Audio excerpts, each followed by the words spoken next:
Kung hindi mo pa napuntahan ang Bongo Island, ngayong araw ay dadalhin ko kayo dito sa Bongo Island. At kung hindi mo pa napuntahan, para sa'yo ang video na ito. Kaya samahan niyo ko.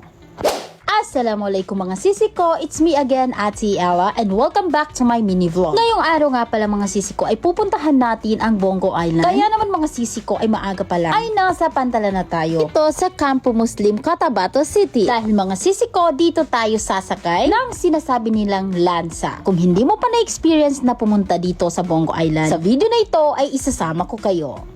At ayun na nga mga sisi ko, medyo paunahan tayo dito sa pwesto, dito sa lansa. Nang sa ganoon ay makakuha tayo ng maayos na pwesto dito sa ating sinasakyan. Dahil kung makikita natin, ay paunahan po talaga dito. May mga bakanting upuan dito na hindi ka maiinitan, ngunit maliit lang na space yon.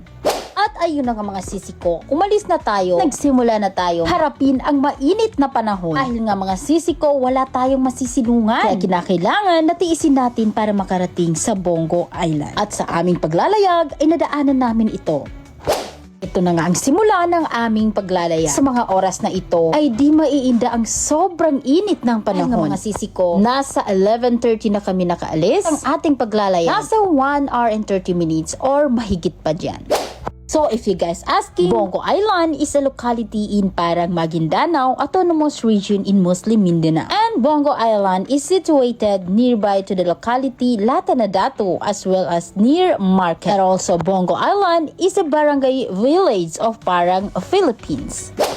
Bongo Island in Parang Maguindanao del Norte has 7 barangays. At isa sa mga barangay nito ay ang Barangay Litayan na kung saan ito ang pupuntahan natin or destination natin today. At ito na nga mga sisi ko, nasisilayan ko na ang beauty ng Bongo Island. Sa mahaba-habang paglalayag ay heto na tayo at malapit na tayo. At hindi maiiwasan ang pagiging maalog nito. At kung bago ka pa lang nasasakay rito ay tiyak na ikay kakabahan. Ngunit sa kalaunan ay magiging normal na lang at magiging kalmado ka na. Tulad ko mga sisi ko, yes, I admit that I don't know how to swim. Kahit napakatanda ko na, ay hindi talaga ako marunong lumangay. At ayun ang mga sisi ko, alhamdulillah, nandito na tayo sa Bongo Island, Parang Maguindanao. Dito mga sisi ko, hindi na kailangan na maging aesthetic ka pa, maging formada ka pa. Dahil ang kinakailangan dito ay sumuot ng kung saan ka comfortable. Yes, tulad ng ating tsinelas, mga pants, and ating damit. Dahil dito mararanasan, dito natin magagamit ang ating talent ng pagiging plastic man. Since this is my 3rd time here in Bongo Island, kaya alam na natin kung ano yung mga susuotin natin. Alhamdulillah, welcome to Barangay Litayan, Bongo Island, Parang Maguindanao. Wow!